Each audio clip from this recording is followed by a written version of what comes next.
Today we're going to be talking about the 10 dating rules that I put together while you guys are doing those likes. So if you haven't been here before, one of the things that my platform is kind of about is helping people make tough choices in dating. And it's also about accountability. And it's also about making your dating life better and easier, to be honest with you. So dating has changed over the last 30 years. Well, since my mom and my dad got together, which was a long time ago. Dating has changed a lot, right?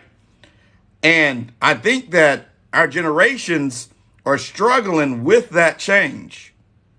They're having a hard time. They're struggling with the change that is happening. Thank you for the roses, Sharonda. They're struggling. And what I said was, well, how can I help myself?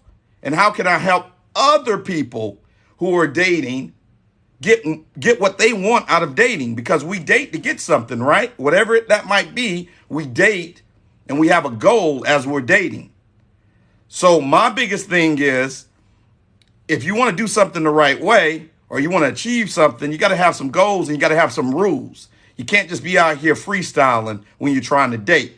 That's why it's weird when I talk to women and it's like, what are you looking to get from your dating experience? And they're like, I don't know. I'm just out here trying to see what could happen. You're not going to really get anywhere if you don't have a plan. So the other thing is, a lot of people will waste your time. And time is our most valuable resource. And it's one of the things that we cannot redeem. Once somebody wastes your time, you go out on a bad date, your time is gone. You can't get it back. You can't get it back. No matter what you do, your time is out of there. It's gone. So I came up with some rules so that people can get along and so that we can save ourselves a ton of time. So I'm going to read these rules off to you. Some of them you have heard them, but we're going to stop and talk about each one of them. All right? So the first rule is the one that I stress the most. The other 9 rules won't work without you adhering to the first rule.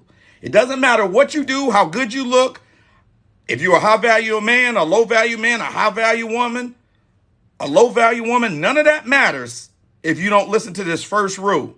And the first rule is the hardest rule for everybody, and that is honesty. Be honest. Now, honesty starts with yourself. You got to be honest with yourself and be like, this is what I'm looking for. This is what I need and want. Because if you just want to smash, thank you for the roses 2 cents.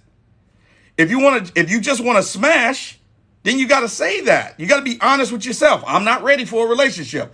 I can't do a relationship right now. So why would you go on dates with women saying that, yeah, I can be in a relationship or married? That's stupid. You're lying to yourself and you're wasting her time.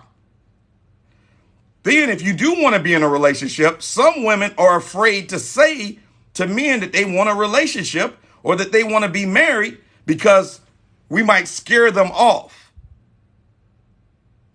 You're wasting your time.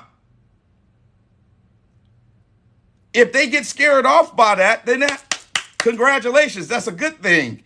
You need to only date the people that are on the same page with you. Just like on some of my rules, one woman came on today and she was like, well, I wouldn't follow your 3-date rule because I don't find you attractive. And I said, excellent. I'm happy. That means you will never go out with me and waste my time, energy, effort, and resources. You won't waste any of that because you don't like me.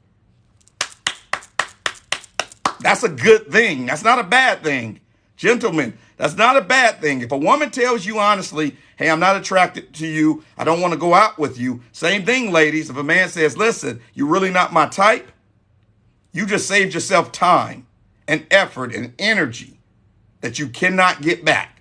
So rule number 1 is you got to be honest with yourself and you got to be honest with everyone else as well.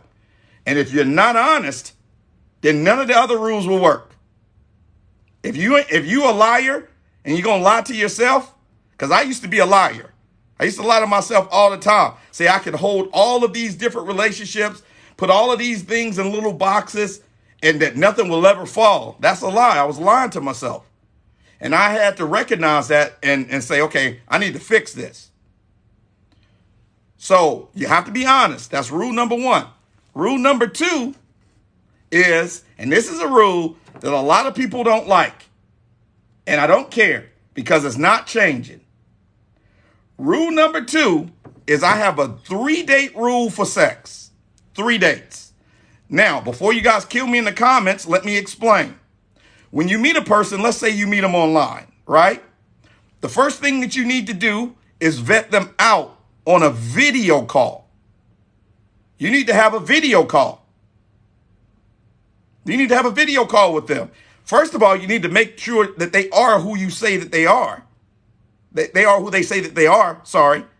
And then secondly, you need to see if you guys even have a chemistry to go out and if it matches. How many of you guys in this room thought the person was really attractive and then you got out on a date with them and was like, man, they're boring as hell? You never actually had a FaceTime call with them, a video call, a WhatsApp call, a Google Duo call. You didn't have the call. Hey, Antoine, welcome in. Whether you date online or not, even if you meet a guy in the grocery store, at the gym, it doesn't matter. You need to have a face. That one little brief interaction was not enough time to know whether it makes any sense to go on a date with that man or not. He could be anybody. So let's say you meet him at the gym or you meet him at Whole Foods.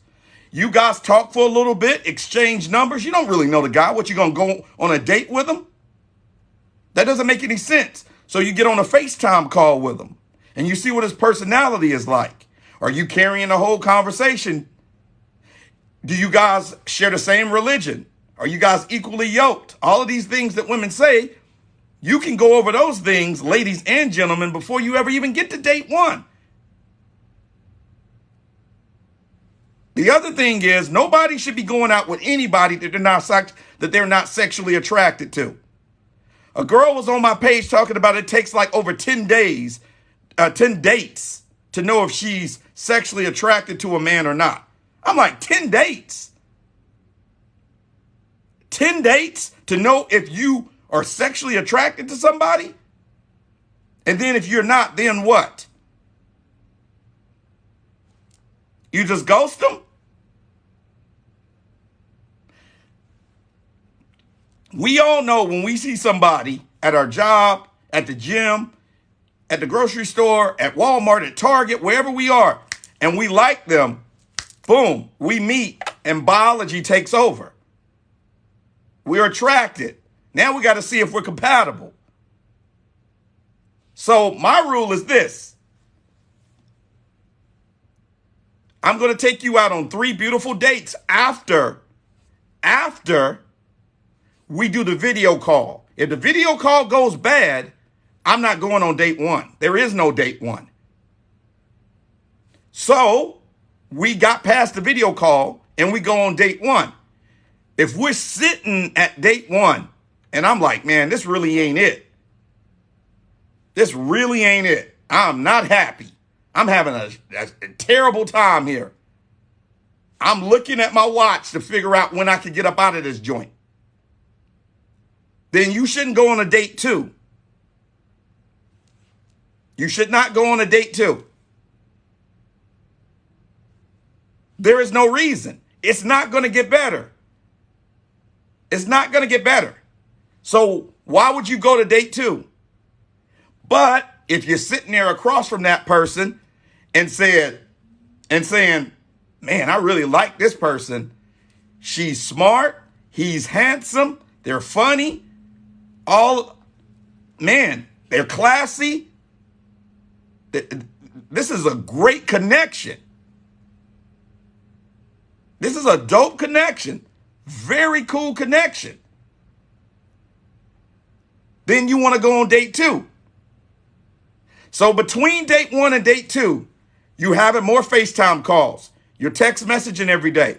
You're getting on audio calls. You're getting to know each other more and more. So let's say you can't go on date 2 the following week. You wait a second week to go on date 2. So you go on date 2, and all of a sudden, you guys are holding hands now. You have your first kiss. You're breaking all of the touching barriers. You're hugged up. You're cuddled up. All right. And you're still happy. Let's say date 3 is then planned. And that's 10 days, 12 days away. You're talking on the phone. You're FaceTiming. You're text messaging every day. You get to date 3. I'm saying on date 3, it's time to have sex and figure out if you got compatibility in the bedroom. Because all of this is wasted time if the dude's eggplant don't work. All of this is wasted time if, gentlemen, if the woman is saying, I ain't giving you no gawk 3000 with the 2-hand twist. I don't do that. And that's something that you like.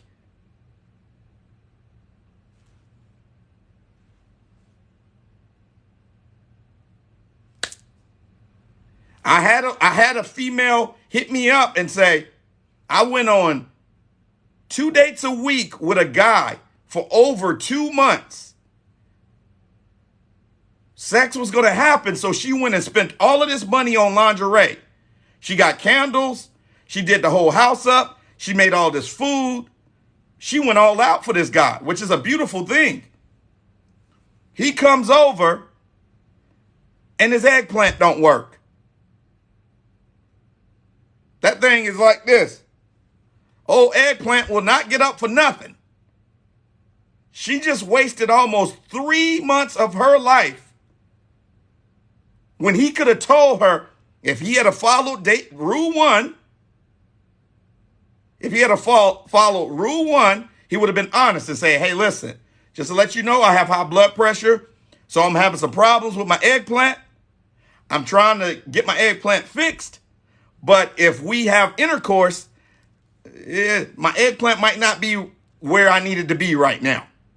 See, that's honesty. But he don't want to tell her the truth because he's enjoying her time and using up all of her energy in this time. And he's out with this beautiful woman on his arm and enjoying himself and showing her off to his friends and showing her off to everybody. And then he don't tell her that his eggplant doesn't work. That's not right. It's not fair. Now, she could have saved herself a month and a half if she had followed rule number 2, which is the 3-date rule. She would have known in 3 dates, not 14 dates, that his eggplant didn't work. She would have already known. She can't get that time back. So she spent almost 3 months with a man, January, February, March. And she can't get it back. You wasted 3 months of your life dealing with a dude whose eggplant can't get solid. You can't waste time when you're dating. You don't have time to waste, especially if you're over the age of 30. If you're over the age of 30 and you're in this room, your time is limited. We do not get better with age. We do not. No matter the bullshit that they try to sell you guys, we do not get better. We do not get better looking. We do not get better with age. We don't. No, you don't. Sorry, you don't. If a man sat in a room and he had your 25-year-old self and your 45-year-old self, and he had to choose one of the two, he gonna pick the 25-year-old self every single time. He ain't gonna pick the 45-year-old older woman. We get older, and it's okay. It is okay that we get older. It is nothing wrong with that. It's nothing wrong with it. I just had my 42nd birthday. And I'm happy to be 42 years old. I grew up in a neighborhood that was really rough. And a lot of the boys my age that I grew up with, they're no longer with us or they're in prison. It's only like 6 of us that are actually doing something worthwhile with our lives. So be happy that you're age. Be proud of it and live who you are. All right, let's go on to rule number 3. Rule number 3, only date people who are enthusiastic and excited about dating you. Never, ever, ever, ever chase. If a person is not excited about dating you, be gone. Keep it pushing. Keep it moving. If you call a girl, a woman, invite her out on a date, hey, I wanted to take you out tonight. I got tickets to the Greek. And then after that, I was thinking that we could go to La Petite Four or in Sunset and just have a good time. Have some drinks, chill, maybe go to an after-hour spot after that. And it's a Monday and you want to go out with her on a Thursday night and she says, I'll let you know.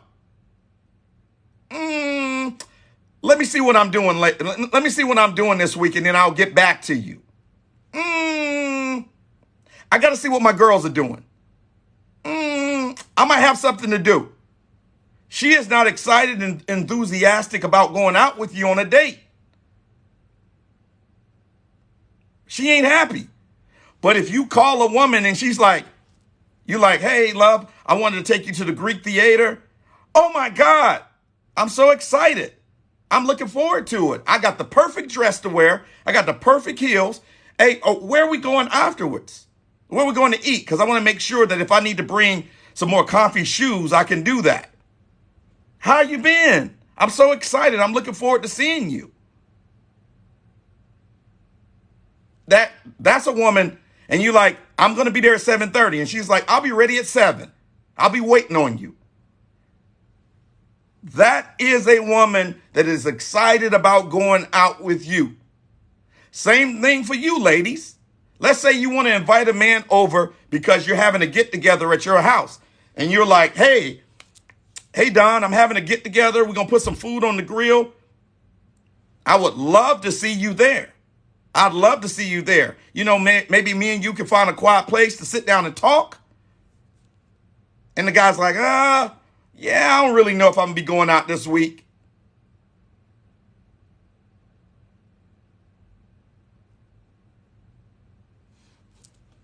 He's not really into it. Someone said, or she is busy. I only give 2 opportunities for a woman to be busy. Because if you are busy, then you got to give me a counter offer. If I call you and you want to go out, but you can't go out because you got school or work or some other responsibility that you got to take care of, then say to me, you know what, Don, I can't go out on Thursday, but I have Saturday, Sunday, Monday, and Tuesday completely open. Which one of those days works best for you? Give me a counter. That's like if you wanted a car and you went. It's like if you wanted a car and you go to the car dealership and they want to sell it to you for $44,000, but you only got a budget of $42,000. You guys got to negotiate. You got to give them a counter offer. All right, I'll go 43.5, 42.5. All right. So we got that rule. That's number 4. 3. Only date people who are attracted and excited about dating you. Rule number 4. Opposites attract. If I'm a masculine man, why would I want a masculine woman? Couldn't I just go and marry a dude? If you're a masculine woman, you're probably going to find yourself attracted to more feminine men, more beta men.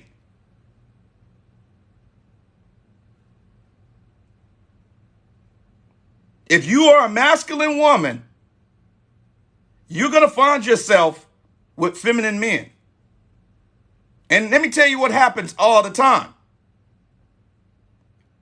Let me tell you what happens all the time. You get the woman that says, I'm strong, independent, don't need no man, want a man. But she's dating. She goes out. She meets a man. She thinks she likes him because the vibe is good. But he's an employee. He's an employee of hers. And he's like, whatever you want, sweetie. Whatever you want, love. Whatever you want, love. 4 months down the line, she's going to be complaining to her girlfriends. He doesn't take charge. I have to make all of the plans. I have to make all of the plans. I have to make all of the reservations. I'm the one that's chasing after stuff. I'm the one that's getting our tickets for Cabo ready. I'm the one that's doing all of the stuff. I don't know, girl. He just don't have that drive. Get up to it and go. He just don't have that. You know why? Because you're occupying that space. You goddamn right. He don't got no drive and go because you're occupying that whole space. Hey, Michelle, you got that whole space. You got that strong, independent woman, don't need no man thing down. But if that's not what you really want as a woman, then you got to learn how to be a boss at work and come home and be feminine. When you go out with your dude, let him take the lead. You could be the boss at work because that's what you got to do. So if you got to be a boss and fire people and get on people's ass about not doing their job and write people up, so be it. But you can't bring that energy into a relationship and expect a man to be like, oh yeah, I got it. I made the reservations. I got the plane tickets. We good to go. I got this. I got this all taken care of. At some point, you got to be a feminine woman. Because I'm not dating no dude. I only date feminine women. If a woman puts on a dating profile or ever tells me, I'm a strong, independent woman, I don't need no man, I just want a man, I delete her. I move on. I don't have any conversations beyond that. If a woman tells me that she's an alpha woman, I delete her. I don't have any conversations past that. There ain't no such thing as alpha women. It ain't no such thing. Because if there was alpha women,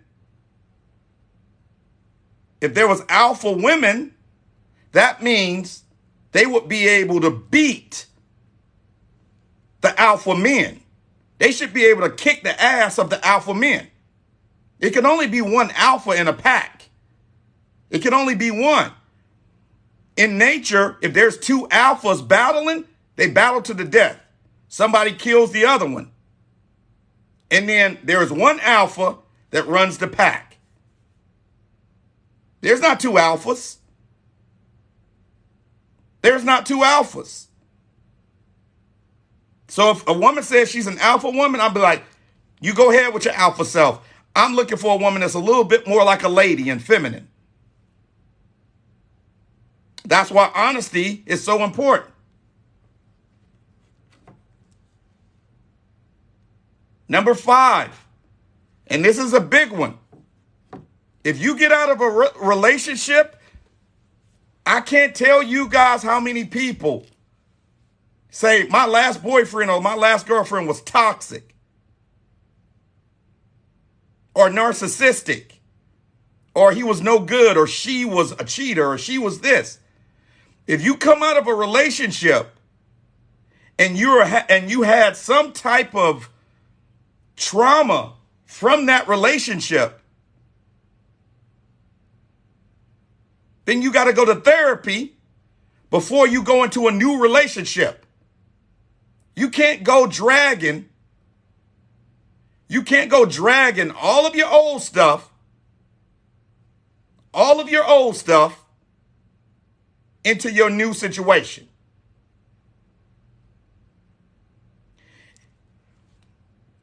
If I had a woman that crushed my heart by cheating on me, I'm not going to be trusting of a new woman. So what do I need to do? I need to get myself clean and right before I move on to the next woman by going to therapy and working out my trust issues.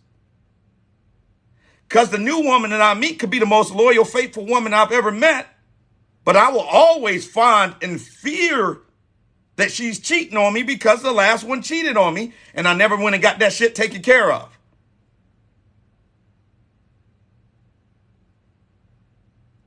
You cannot drag all your dirty laundry from your old past relationships into your new one. You got to let that go, get over that, forgive yourself for that, and then you are fit to date again. You ain't fit if you say you experienced a narcissist 2 months later and you ain't been to no damn therapist. All you did was go out drinking with your girls and talk about it. You ain't fit to be dating. You're not supposed to be in the dating world. I know a guy who his girl was pregnant, told him it was his baby. He goes through the whole pregnancy, runs a DNA test. When the baby is born, it's not his baby. He done bought all of this stuff, painted rooms, got everything ready, and it's not his kid. And a month later, with no therapy, he's trying to date again. I'm like, what the hell are you doing? The time frame on your healing depends upon you and the therapist that you're working with.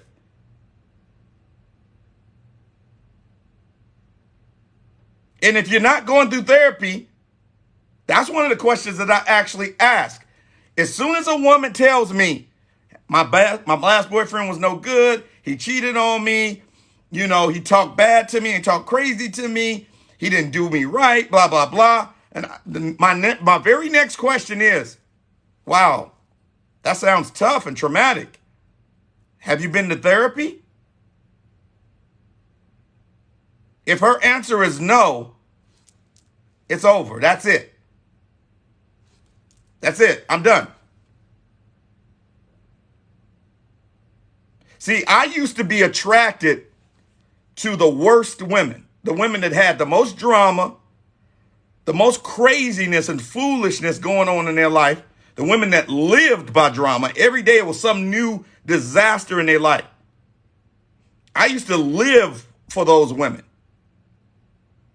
because it helped me ignore all of the problems that I needed to fix in my life. I could just focus on their crazy life. If you come out of a traumatic relationship, you need therapy, period. And if you don't get it, and you ain't, I talked to you, and you want to tell me all of the crazy things that your baby daddy done to you, or that the other dude done to you, and you ain't went and got no help, no therapy, I'm not dating you. I'm not dating you. And therapy is not going to church and talking to the pastor and the elder mothers and praying a little bit. Those people have no degrees in clinical psychology. None. They ain't got no degrees in clinical psychology. Yeah, Jesus ain't gonna fix what's going on up here. He's in the spiritual realm. We got to really live on earth. Did Jesus come and stop Will Smith from slapping the shit out of Chris Rock? God is in the spiritual realm. We live in the real world. We live in the real world. We're not in the spiritual realm. We're in the real world, people. God is not coming down to intervene and help Ukraine. Ukrainians have to pick up weapons and fight. God is not going to stop those Russian tanks. He is not going to stop everything that's happening in Ukraine. It takes human beings picking up weapons. I've seen men who are painters, musicians picking up weapons. Women take their children and come back and fight. God is not intervening. You sit there in front of a tank and say, God, please stop the tank. They're going to run your ass over. You will be seeing Jesus shortly. You don't have to worry about the down here, because you'll be seeing your Lord Jesus soon.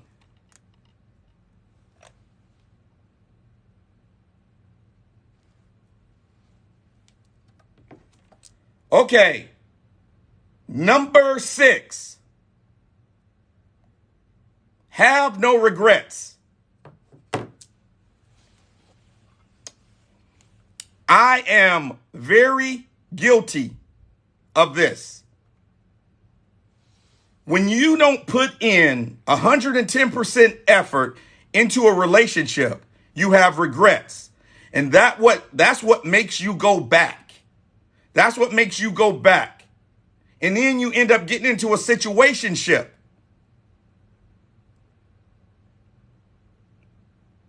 I did not take her out or do nice things for her or show her how much I cared or include her in my life. Let me go back because I miss her now and I regret losing her. And let me go back and see if I can get her back and fix those things. You shouldn't have to keep continuously going backwards in your life, because you should give the person that you're dating 110% effort. You cannot go backwards. You got to keep moving forward. You keep going backwards and you have no space to find anybody else new. So that means when you get into a relationship and you tell a person we're in a relationship, you do everything that you can to make it succeed. And that way, when it does break up, if it breaks up, you can be like, I did my best. It didn't work out. So I can go about my business knowing that there was nothing else that I could have done differently to make that thing work out. That's what it means to live without any regrets from a relationship. But if you know that there was things that you could have done differently, you're going to be living with the regrets. So the best thing to do is give it your all from the get-go. Moving right along. Number 7. Marriage is the finish line. You are single until you are married.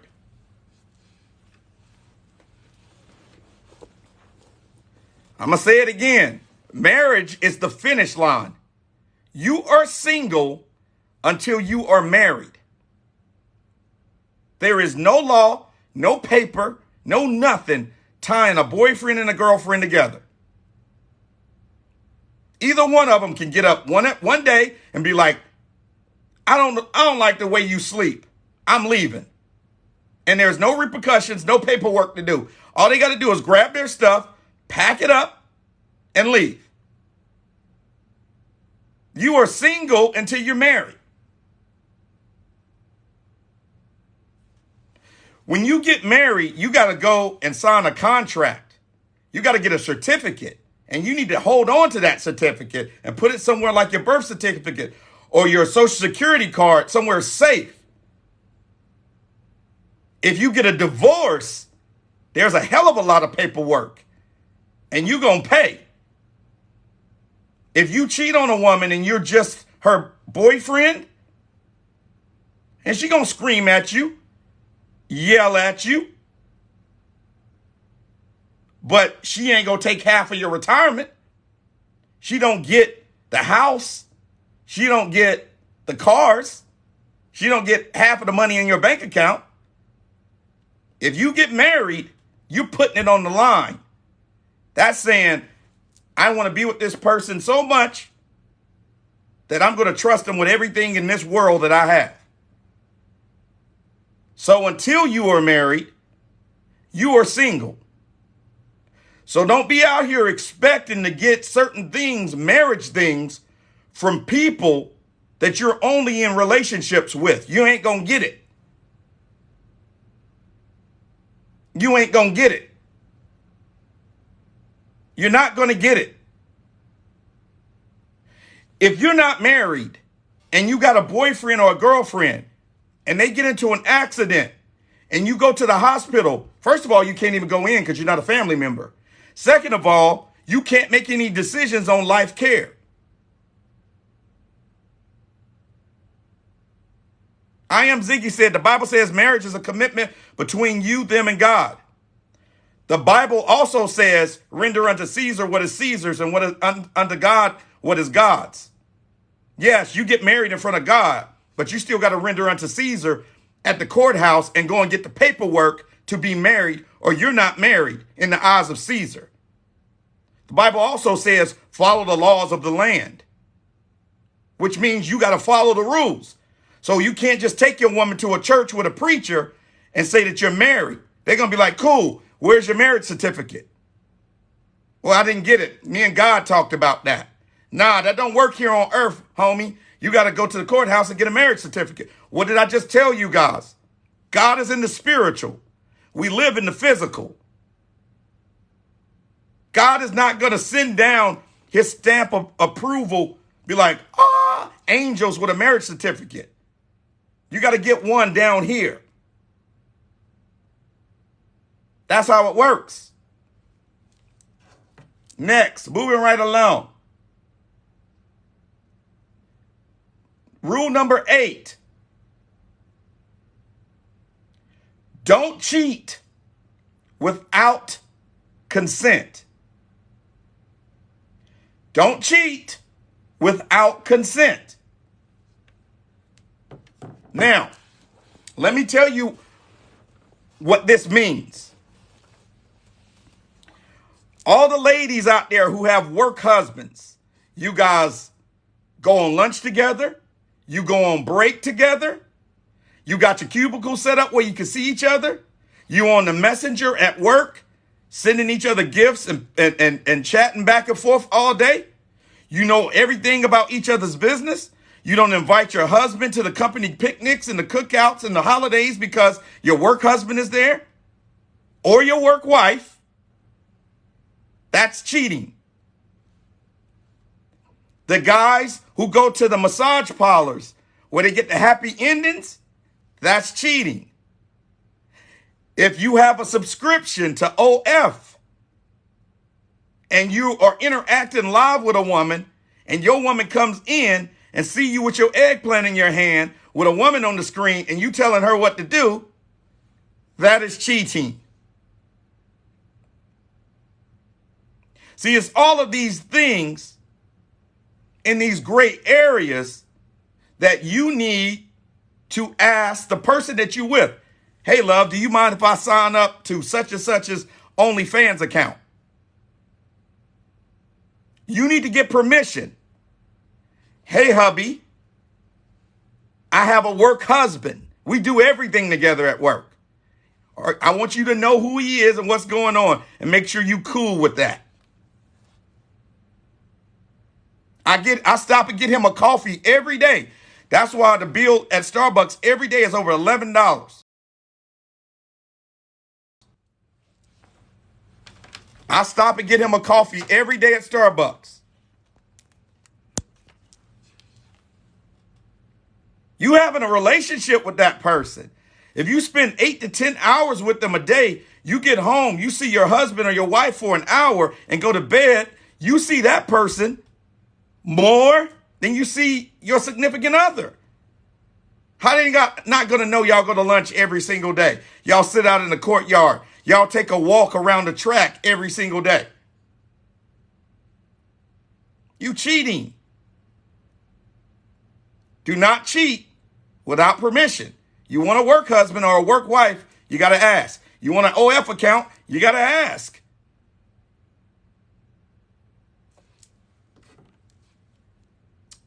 Got two more and we done. And I'm going out. Number 9, integration. Integration is number 9. Integrate the person that you're dating into your life. Introduce them to your family and friends and see how they bond and react to your environment. I used to do this thing when I was a serial liar where I would never integrate women into my life because I needed to keep them all in their separate boxes. And I didn't want anything clashing. So I wouldn't introduce them to my friends, my family, because I didn't want anybody to slip up and be like, oh, I thought you were such and such. I was breaking rule number 1. Don't lie. Be honest. Gentlemen, if you're dating multiple women, let that woman know. Ladies, if you're dating multiple guys at the same time, let them know. But if you're dating someone for 3 or 4 months and they ain't met none of your friends, they ain't met none of your friends at all. You ain't met his family. You ain't met her family, her friends, nobody. You ain't even met the dog. You ain't in a relationship. You're not in a relationship. You're in a situationship. Because those people are keeping you at arm's length and saying, yeah, when we hang out, we're over here in this box. But you can't come into my life over here in this box. They're keeping you at arm's length. You can't have no relationship like that. And last but not least, elite communication. Talk about your problems, hurt feelings, and needs in the moment instead of sweeping them under the rug. Do not judge your partner for being honest with you. Work to understand their perspective on things. Nobody ain't going to tell you the truth if you judge them. You got one time to do that. And then they feel turned off by coming to you with things that you should know. Nobody wants to be judged for telling the truth.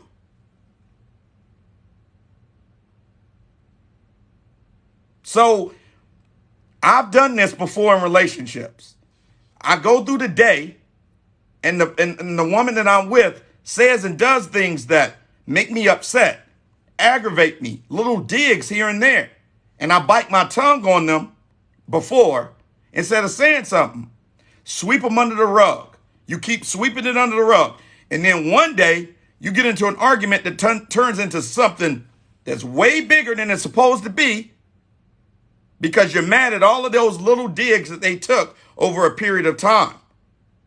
But if you stop and be like, hey, listen, don't talk to me like that. I'm here trying to help. I'm here because I want to be here and help you. When you talk to me that way, I don't feel appreciated. I don't feel like you value me being here. I'm helping you move, or I'm helping you finish your work, or I'm doing this for you. I want to be respected and appreciated.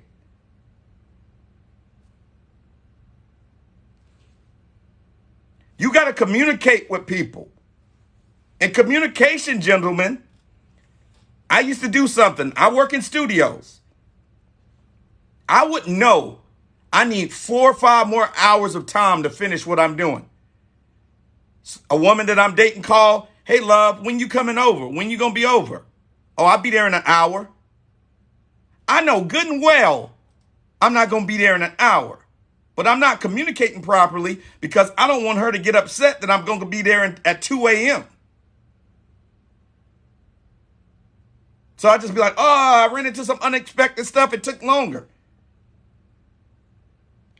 That is unfair and not right. I should say, listen, we ran into some technical difficulties. I got to do this whole damn thing over. It's going to take me another 4 or 5 hours. So you could go ahead and do what you need to do, go to sleep, and I can see you tomorrow. That's effective elite communication.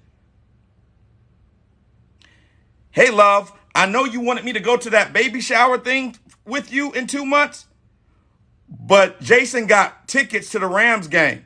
I really don't want to go to that baby shower. I'm going to go ahead and be honest with you right now. So let's just buy him an extra nice gift so we don't have to fight about it at that particular time. Elite communication. Because if you communicate and people know, you're good to go.